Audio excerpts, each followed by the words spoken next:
Good afternoon, beautiful people. Here at the Piece of the Puzzle with Yes Exclusive Flowers and Carla Thomson from Secret Diary Station in Cape Town. Hello, it's lovely to see you, Carla. Thank you so much for your time. Lovely to see you as always. Yes. Thank you. I think I want to start a little bit with your journey and like the way how you actually got into designing. I mean, I think you're one of the ones that are designing the most gorgeous stationery for weddings in the country. So that is, that's for a fact. This is what we have experienced. Yes, we have experienced this on our own. And it's beautiful also to see that you are working as a family business. And we love to support always family business. We are obviously a family business ourselves. So, yes. So tell us a little bit more about like, who is Carla Thomson? Like, how did you get into designing wedding stationery, and what is your business all about? Okay, so my story kind of starts many years ago. I never really ever thought that I'd become a graphic designer. It's something that kind of just happened. I actually, my journey started with animals. I used to work for the SPCA. When I was growing up, we used to breed with exotic birds, so parrots and all sorts of birds. I used to hand raise them. I always thought that I was going to become a bird veterinarian, or a veterinarian that specialized in avian studies.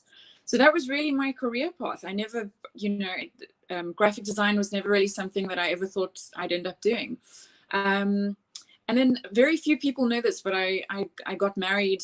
I was married previously before my husband now, and the marriage didn't last, but my passion for wedding stationery did. And when I met yeah, but that's actually, sorry to interrupt you, but this is what it is in life, every medal has two sides. So even sometimes when you question why is this happening, there's another side with actually positive outcome. Wonderful. Carry on. Just sorry to interrupt. Absolutely. Yes. No, I think 100% that's where that journey took me. And I mean, I basically, when I eventually met my husband now, he's in IT, and our journeys just basically, aligned. And I had always been quite artistic. I mean, I did art in school, and my art teacher had encouraged me to go and study art after school. But obviously, I was obsessed with working with birds, and I wanted to be a veterinarian. So, I kind of put that on the back burner. And eventually, when I met my husband now, his name's Craig, and when I met him, he encouraged me to kind of go a little bit deeper down that rabbit hole. And I did a course at the Stellenbosch Academy of Design, and with his help, I did a lot of online tutorials. I think he kind of really, showed me the whole digital world and what that could open up for us. And I did an awesome course, like I said, at the Stellenbosch Academy of Design, and I really got to know the applications quite well. So I mean, in the studio we work on all the Adobe software. CorelDRAW kind of died many years ago, so everyone's working on Adobe these days. So we work on Illustrator and Photoshop and InDesign. Probably the application we use the most is Illustrator. But yeah, so I really just got skilled up in that way. And from there on out, I had a very dear friend, actually one of my best friends, whose husband was a wedding photographer. And he encouraged me to do a bridal expo with him, which I felt very unprepared for. I was kind of thrown into the deep. Year are we talking? We're talking, I think, 12 years ago.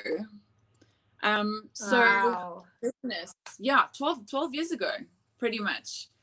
Because I think my husband and I have been together for almost 13 years, if I'm not mistaken. So this, but yeah, so I mean, it was a bridal expo at the Canal Walk It was the Canal Walk Bridal Expo at Century City.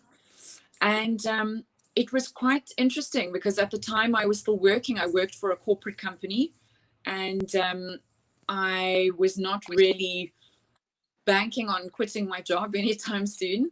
And I did that one bridal expo, and by the Monday I had so many emails in my inbox, and my husband just said to me, either you do this now or you're never going to do it.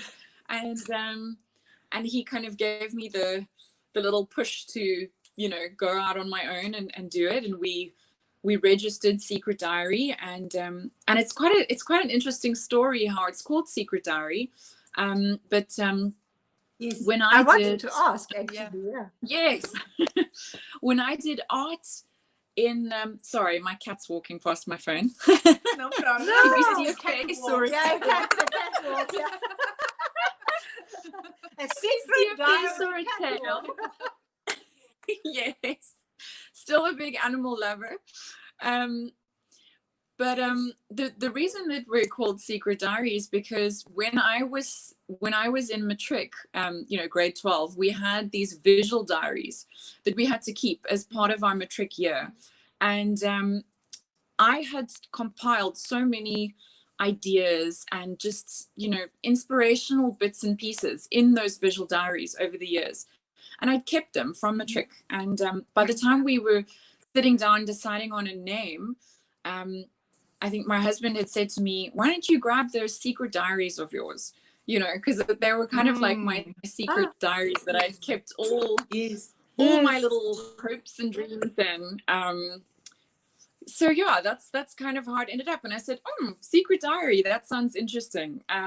You know, and I think there are so many secrets behind Secret Diary, because I mean, I think there's so much that goes on behind the scenes that clients never know. You know, all the printing drama. Obviously, you know, we print and produce everything in-house, and there's days when printers don't work. There's days when, you know, laser cutting machines decide not to cut straight or you know, work properly. So I think that I think it's quite fitting for a stationery studio, because the beautiful product that our clients get at the end of the day, I think they'll never know all the blood, sweat, and tears that goes into the back end. I think we all have a little backstage. Secret Diary company in the back. I mean, like, just saying that. But even like your name is loved all over the world. Like Teresa from Dubai just said, I love the name. Oh, thank you. Yes, I think it just has something to it. I think people when they hear the name, they're like, oh, what is that? I have gotten me into trouble a few times though, because I know that when I first enrolled my son in school, people wanted to know, oh, what is Secret Diary? Do you sell lingerie? Do you, you know, what I often get asked, what is the secret? Okay. And people are always quite interested to know, because my number plates actually says, our two cars have number plates that say Secret 1 and Secret 2. And even the car guards in the parking areas often ask me, what is the secret? And no, there's no secret. It's just my business name. So yeah, no, there's some interesting stories around at least also people remember your name, and I think this is important. Like whenever they maybe came across your stationery, and they might not even like make use of it right now, but then when they need to remember, like they somehow put one and one together, and Secret Diary is something that you can easily remember because it's so different in a way. Yeah, but also sometimes the most easy things can actually turn out in such a different way that you never thought. I mean, when we just like that reminds me, when we were creating our name and our like website and our email addresses, you know, we wanted to make it very easy, because I mean, exclusive flowers is something easy, and we said, okay, the email address should be info in the front and info at the end, and in the middle our name, you know. Until the first, I mean, we've been very happy until the first time we started spelling this to people.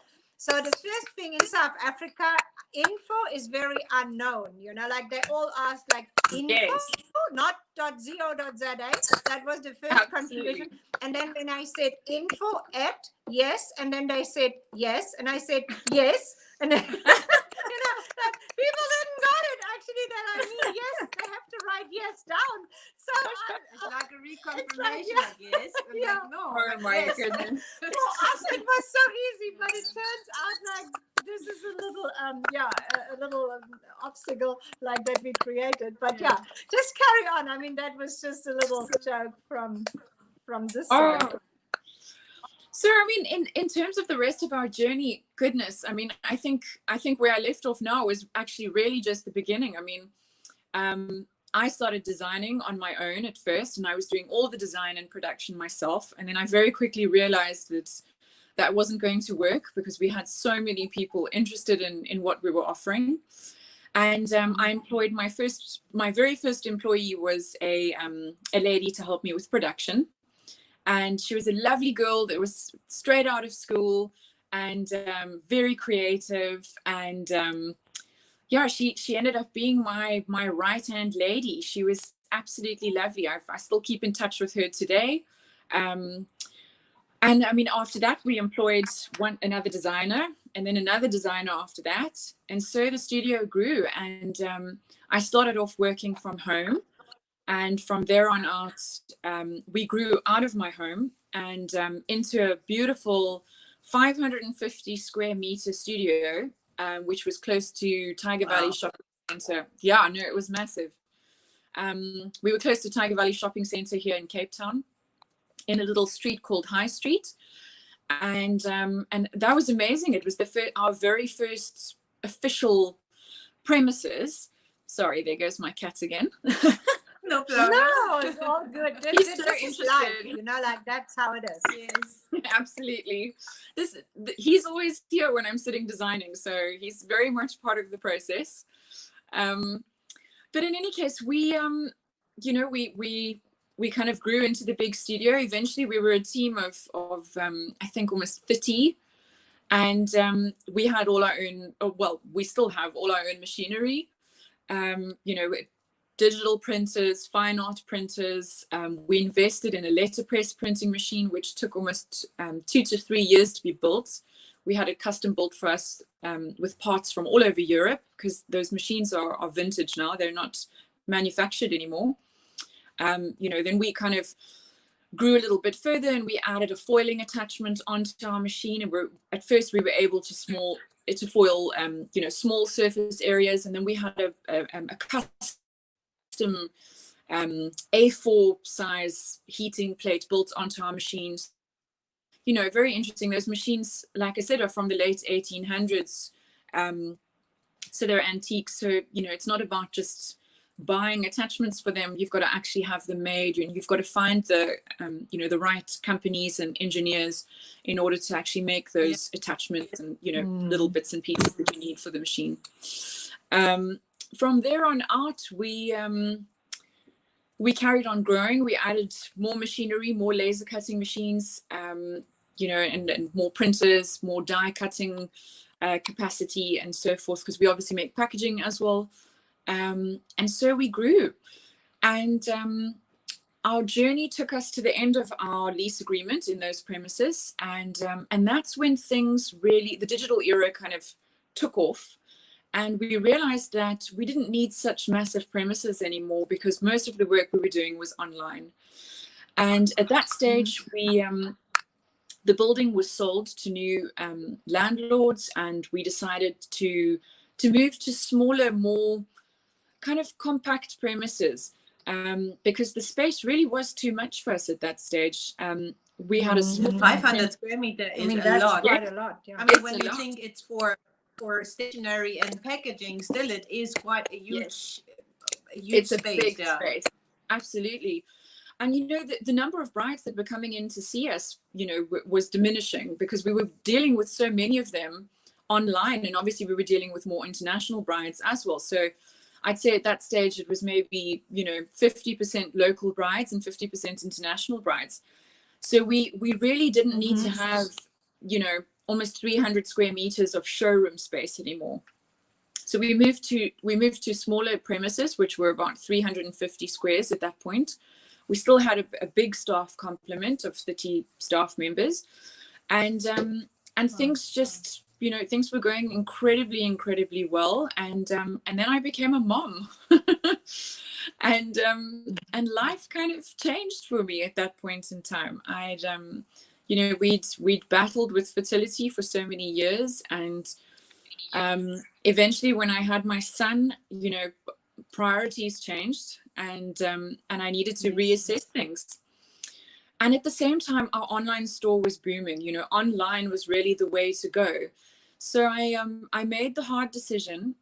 Well, at the same time, I also was diagnosed with a really horrible autoimmune disease, and you know, I had to take health into consideration. And at that point in time, our lease agreement was, again, we'd been in our new premises for 2 years, and our lease agreement was starting to run up. And we decided to renovate our house and move our business back home again. And we kind of decided, it was a hard decision at the time, but we'd had some difficulties with certain staff members. And at that stage, we had our very first, I mean, I think everyone in the industry knows this, but we underwent our very first retrenchment, which was hard and not the funnest thing to go through for a business, but I think many businesses have been through it. And we, at that stage, kept a smaller team of staff members, because I think the problem at that stage was not everyone could fit into our home studio. And we also realized that we didn't need that we once had. Luckily we had a lot of very, you know, we had young talented girls working for us who all found jobs very quickly. A lot of them who were quite keen to move on to the corporate sector. In any case, we were very lucky in that regard. So we took with, we took with a nice, you know, smaller team with us, and we've been working from my home ever since, and it's been amazing. I love working from home. It was kind of the best decision that I've ever made for my business. I know you guys have been to my house many times. It feels very inviting. I think at the same time, you know, I'm able to have so many more one-on-one intimate chats with our brides. I'm able to have a lot more consultations. Whereas I think when we were a bigger studio and a bigger team, I wasn't able to have those one-on-one conversations with, you know, with every bride anymore. And I missed that, and I lost that part of the business where, you know, I kind of became a glorified admin person running this big machine that was, you know, that was this booming business. And I think at that point, I needed a bit of a change. I needed to feel like I was going back to grassroots, and I really wanted to start designing again. I'd lost that, you know. We had this amazing design team who was doing everything, and like I said, I wasn't doing much of the design work anymore. I was kind of just, you know, sitting quoting all day and doing all those admin things that need to be done behind the scenes. That's, you know, all us business owners know, you know, have to be done. Yeah. But I think that shows in a very perfect way that growing doesn't mean always growing in big space. Growing can mean also growing in a very different way. What people maybe don't even think like at first sight, growing into more creativity, growing into maybe growing into a smaller space, and having more time for the more important things and growing that way. And I think that is very interesting what you are saying. Especially right now in this time, you know, a lot of people might think, okay, then they need to reassess like what they have and maybe like how to downscale their business. But downscaling necessarily doesn't mean like going a step backwards. And I think that is something that shows also your example, you know, which I think is beautiful, because in this way, and I mean, we have visited your home or your studio ourselves, and it's really nice that you have this very personal, this very personal connection with people. And we always say this, by the end of the day, you do business with people, you know, you as nice as the name Secret Diary is. But by the end of the day, people come to you and it's your business. As Carla Thomson, you invite them into your home. You create for them, obviously with your team, but it's just something very, very personal that you are doing specifically for weddings. I mean, corporates are still like always a little bit a different story, but for weddings, it's such a personal event. You want to see also like the person that is doing something for your wedding. I personally believe that. I agree with you. I think it's a very personal thing, and I'm super passionate about meeting with our brides. I like knowing who I'm working with. I know I don't always get to meet with everyone, but I think that it's so much easier to work with someone once you've met with them. You make that connection, and I mean, I'm a people's person. I love chatting to people. I love getting to know them. I love, finding out what makes them tick. Sorry, there goes my cat again. It's beautiful. This is the life at home, I mean, this is it. Absolutely. This is what it's all about. But yes, I mean, I think we have a question. Sure. I'm sorry. What would you like to say? Sorry, sometimes there is a little delay. Just like you just finish what you want to say. No. Go for it. You go ahead if you've got any questions. Yeah, because there's Jessica. She has a question, and she says, Carla, where did you learn more about the industry, like which machinery you needed and other business-related subjects? As stationery business insight is not exactly something you find in the books. No, it's not. It was a hard learning curve. Okay, so there's a part of the story that I think I've left out, and that is that halfway through my journey of having Secret Diary, there was an existing stationery studio that was busy closing its doors, or it was a beautiful stationery studio. I don't know if anyone in the industry remembers, but it was called Alsha Designs, and at the same time, she was wanting to move on to more of a retail range, if I could say that. And she, at that stage, sold her stationery business to us. So I learned quite a bit. I knew quite a bit. I mean, a lot of it is self-taught. I mean, I would go and meet with companies who sold printing machinery. I mean, I became really, really hands-on with printing equipment. You need to know what you're printing on, what printer you can print with certain papers on, that kind of thing. There's digital printing, there's fine art inkjet printing. So, I mean, step one is really getting to know your hardware, your printers. So meet with the reps, from Xerox, Canon, Epson, Minolta, all of, those big printing companies. Pick their brains, get to know those printers inside and out, do lots of test prints, go to their showrooms and figure out, what's going to be the best printer for your clients and for you, what printer prints the best on the kind of paper that you want to make use of. Really, a lot of it was trial and error. And I mean, again, that's a lot of the trade secrets behind Secret Diary. Obviously, we don't give out all of our supplier names, but it was a very long, hard road to build up those suppliers. I mean, we have about 5 different paper suppliers.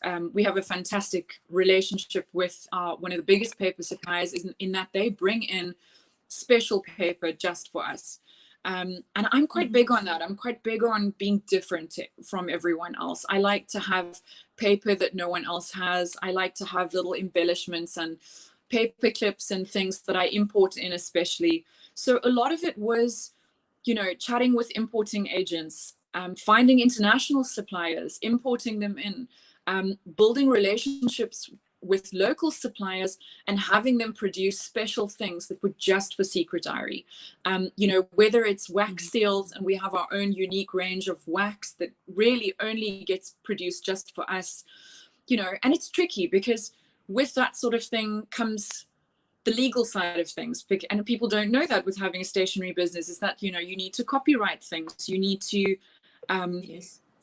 say, for instance, if you're having certain wax seal colors made specifically for you, you need to have a legal contract with the company who's making that wax color for you to say that, to stipulate that specific wax, those specific colors in the wax is only to be produced for Secret Diary and so forth. So there's quite a few legalities behind owning a stationery studio that a lot of people don't know, and I think a lot of young graphic designers find the business side of it to be quite tricky.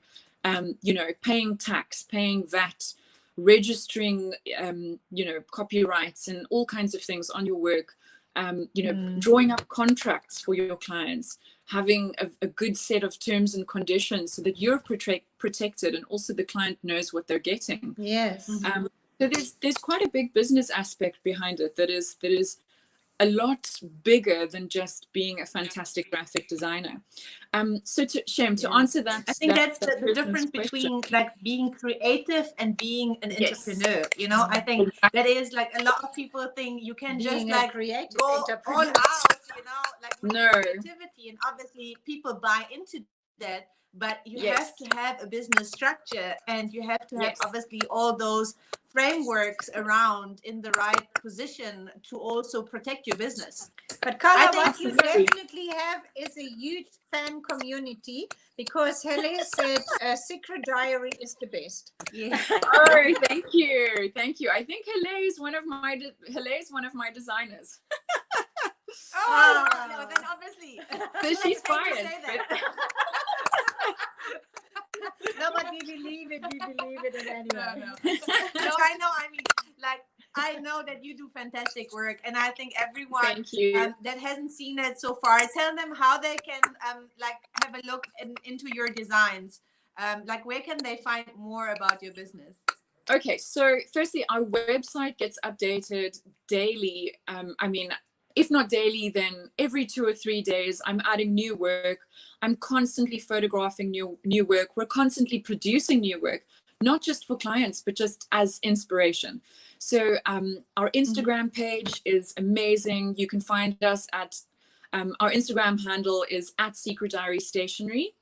We also have a Facebook page. Our Facebook page is not as booming as our Instagram page, but our Instagram page gets updated daily.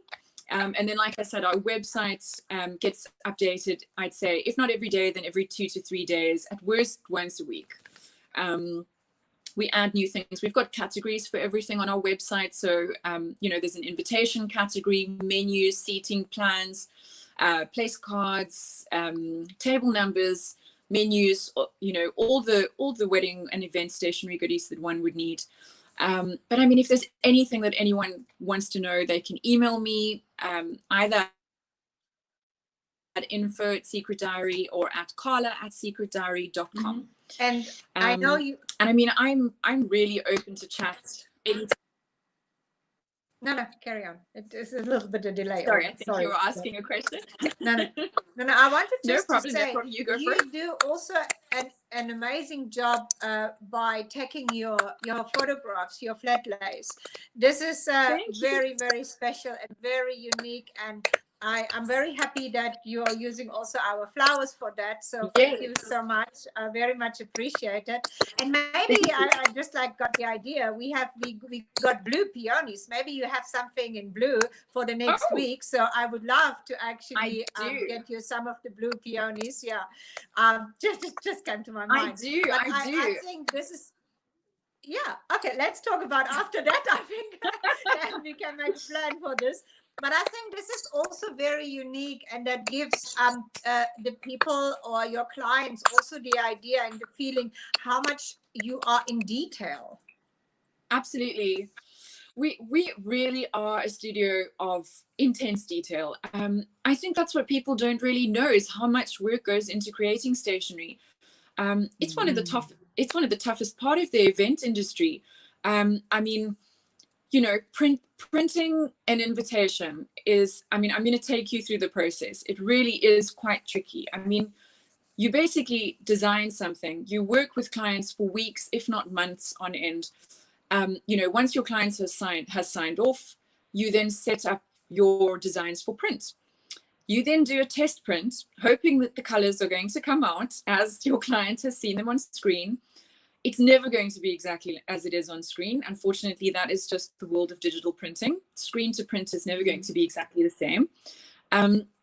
You do your test prints, and then you click print and hope for the best. And with digital printing, it's tricky.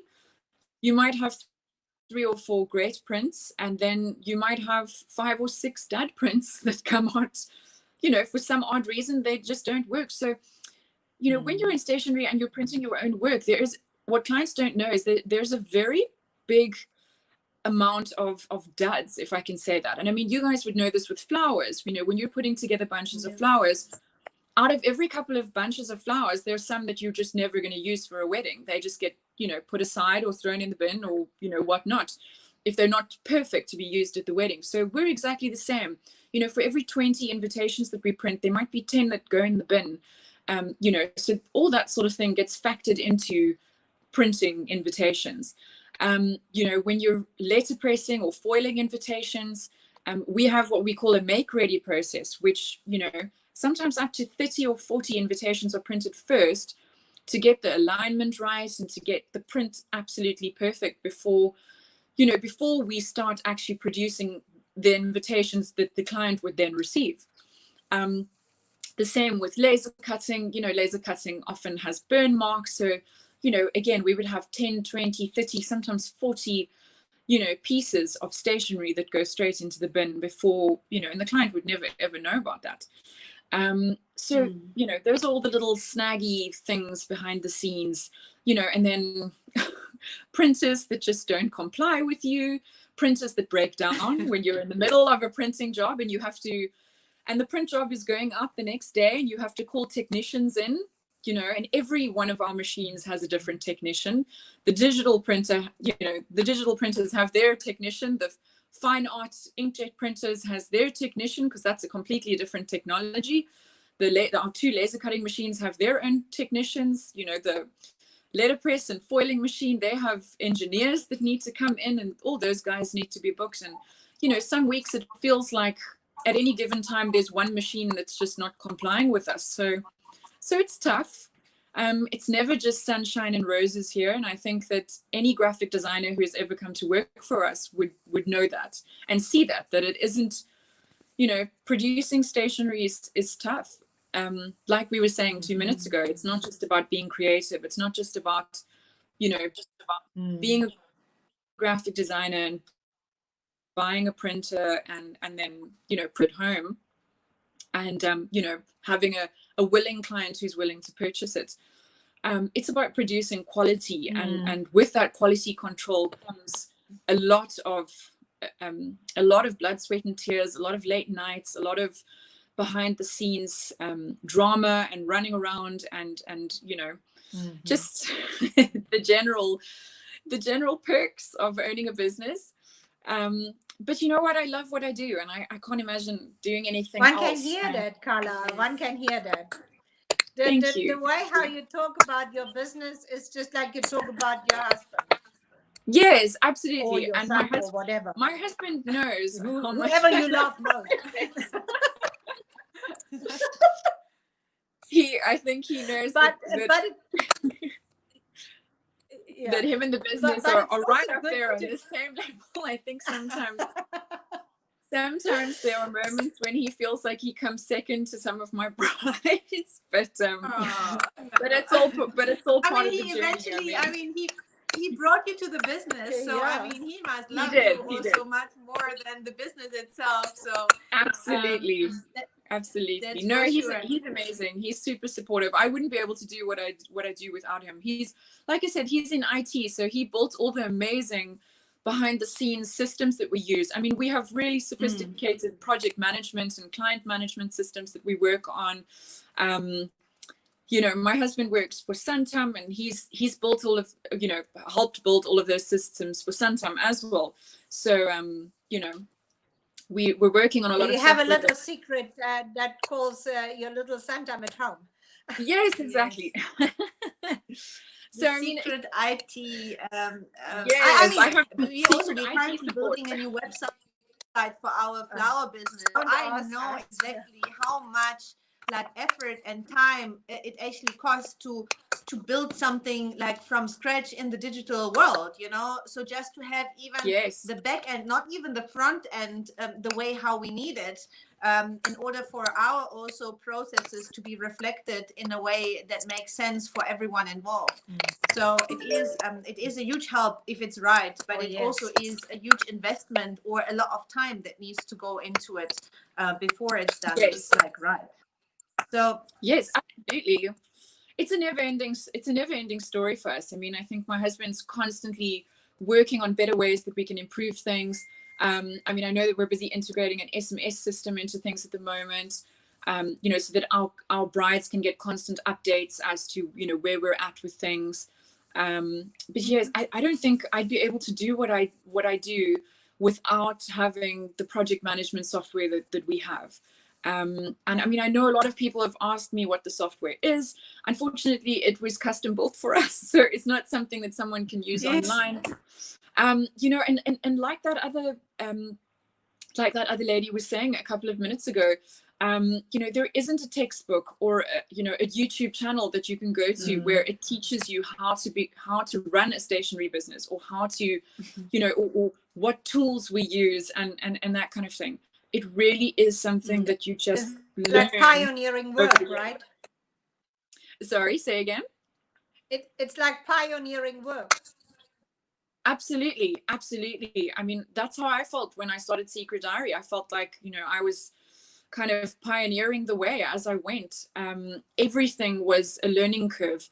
You know, there were printers that we bought that I don't think I'll ever buy printers from those companies again, you know, and you learn. There was machinery that I know that, you know, was really expensive that we bought when we bought it, and I know now never to buy it again because it's not necessary. So there's those learning curves through the years. You know, you get to learn, like I said, what paper you can use on various printers, what paper prints the best, you know, what paper is best to make envelopes from, and what paper is best to letterpress on, and what paper not to letterpress on, and what paper to foil on. You know, we had some of those trial and error. So much trial and error. I mean, in the beginning, we had some of those like heat transfer foiling machines that were just an absolute nightmare, that used to crackle and the foil used to peel off. And at that stage, that's when we expanded into you know, into the old vintage proper stamp foiling methods. And you know, it's expensive, and like I said, it took what 2 to 3 years to have that machine built. But it's something that you have to kind of journey down that road if you want to produce a quality product. And I mean, at that stage, we decided we would get rid of all of those old foiling machines, and we would only produce excellent, high quality, you know, foiled prints. So yes, trial and error all the way. I don't think that there is a handbook to having a stationery studio. I know we've been approached for workshops before as well. It's just so difficult. It's a difficult thing to teach someone without, like I said, giving away trade secrets and saying, you know, go to this company, go to that company, go to that company. It's a difficult thing, and I think it's a journey that you know, young stationers who are starting out need to go through, because it also makes you a better designer, a better stationer. If you learn... I think it makes you understand your industry, you know. I mean, like as you said, like I think if you have just like everything presented on the silver plate, it's not the same as if like you really have to go through all this trial and errors to actually make sure like this works for this, and then you also know why this works over this or better than something else, and can also explain it to your clients. Now, maybe coming to some clients, and I mean, we are in a very difficult time for wedding planning. Me as a planner, I can say this is not a secret, that we are like in a really difficult time for our clients to actually advise them how to go about like planning their wedding, let alone setting a date for the wedding. how can you maybe, as someone who designs wedding invitations and all the stationery, assist in this process? Or how have you been dealing with obviously weddings that maybe have been like planned, and maybe Yes. already they have sent out the invitation and everything, the entire suite is ready, but obviously through to COVID right now, everything has been put on hold.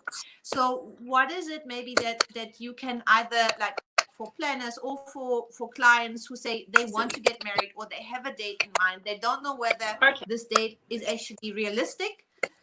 Yes. Should they put like this, like, and also maybe for people to understand how much time do you need, like from the planning process until the final print, for them also to understand, you know what, even if I do not really know the date yet, but I have maybe a venue, but I'm not sure about the date, like, can you already start without knowing the final date, although maybe all the other things are set in stone already? So just tell us a little bit like how you would deal in the situation right now. Okay, so I'll run you through I'll run you through normal circumstances and then COVID circumstances. So normal circumstances, I do find that most brides leave their stationery too late. That seems to just be the trend. Specifically with on-the-day stationery, a lot of our brides tend to leave their on-the-day stationery to like a few weeks before their wedding, which really is too late. You know, invitations should be booked with a stationer 6 months at least before your wedding. You should start chatting to your stationer at that point. You know, or even sooner than that. If you're wanting to send save the dates out, they can go out a year before the time. So, you know, I'd say save the dates a year before the time, invitations 3 to 4 months before your wedding. And then the minute that your invitations are out, you need to book your stationery for your wedding, your on the day wedding stationery. So your wedding day stationery. So that would be normal circumstances. When we're looking at COVID, look, we were quite lucky in that we were kind of midway with a lot of clients when lockdown hit. So we were able to kind of put a lot of weddings on ice. It was very sad for the brides who had just printed their wedding invitations. For them, we had offered them free digital change of date emailers to send out. So that is something that we're offering to all our brides at the moment, is a free digital emailer that they can send out to all of their guests, which notify them of the change of the date. So that comes as a standard with all of our orders at the moment. Then, you know, in terms of orders being booked right now, we don't need a set date. We can get started with the design side of things and add a date in, or, you know, add the venue in at a later stage. We're offering such fantastic discounts at the moment as well for clients who book us during lockdown or, you know, during COVID-19, because obviously all businesses are trying to stay afloat at this point in time. So, I mean, we all, I think everyone in the wedding industry is encouraging clients to book, you know, and kind of encouraging clients to postpone, not cancel, you know, so that our industry can carry on, you know, staying afloat. And so I would say the key things at the moment for all of our brides to know and for all of our planners to know is that stationery can definitely continue. All of our brides are, all of our designers are working from home at the moment. And they're continuing to design for all of our clients, and they will come in, you know, on a very kind of safety conscious basis when the orders need to be printed. So they're, you know, we can print and produce orders at the moment. There's no problem with that. You know, it's just pretty much aligning ourselves with our brides' wedding dates at this point in time. But we're flexible. If our brides book us for a wedding that is at the end of the year at this point in time, we can gladly handle date changes. We're flexible to that. Obviously, if their invitations are already printed, you know, I'm quite kind of, I feel so sorry for our brides that happens to. So I tend to always, if they're wanting to reprint, I give it to them at a very, very discounted rate if they're wanting to reprint, or, you know, or I do a free digital emailer for them you know, to send out to their guests, to notify all the guests of the change of date. So I'd say that's pretty much how we're handling COVID at this point in time. Yeah, no, I mean, it's interesting. I think it's interesting for people who are obviously, I mean, weddings are not being canceled, like in the sense of that people are not getting married anymore. You know, I think right now for South Africa, and I mean for a lot of other countries, it's just like put on ice because it's such an uncertain topic. For nobody knows how many guests like may be allowed for a wedding, when the first wedding or gatherings outside of funerals can start, and it's just like really a very touchy subject, obviously. And I know also that a lot of clients, like couples, are really uncertain where to put their money right now, because they're like, you know, I do not like, or I cannot at this point pay maybe double for design fees, or I cannot like in like make sure that like if I have, for example, a name change or just a venue change or whatever, to pay like another design fee for that. So it's interesting to know that you are flexible, and I think it helps people also to understand how time consuming, as you said, the whole process is. Like, even if like they're only getting married at the end of the year, actually now is this time, like under normal circumstances, already to start considering like the end of the year or the beginning of next year. Absolutely. And I mean, what a lot of brides forget is that service providers are far more negotiable during winter. I mean, I think at some point we're all negotiable, you know, when times are tight and so forth. So, you know, in the winter months, under normal circumstances, during the winter months, we definitely do offer better rates. So, you know, if brides book us during winter for their weddings in summer, then I'm definitely, you know, able to give them much better rates. Also for brides that book way in advance, I'm a lot more flexible. Also, you know, we're a lot more flexible for brides who book us for everything, you know, for both their invitations and wedding stationery, and, you know, so menus, place cards, seating plans, and so forth. You know, I feel super invested in the brides that kind of put all their eggs in one basket with us. And I feel like, you know, I need to definitely, you know, walk on course for them, if I can say that. So, so we. But can I just ask you, because we are talking about wedding stationery, but I also know, and I just want to stress this, you're not only doing wedding stationery, correct? No. So we do all events. We do pretty much all graphic design and print. So, I mean, we do everything from logos to business cards we do small packaging. We do pretty much anything for events. I mean, we do tons of corporate events as well. So event signage, event, you know, itinerary booklets, anything pretty much. You know, welcome gifts, welcome baskets with, you know, gifts and itineraries and all sorts of goodies in it. So, you know, and obviously we do gifting for weddings as well. So table gift, small gift favors, all sorts of goodies like that. So yes, not just wedding stationery.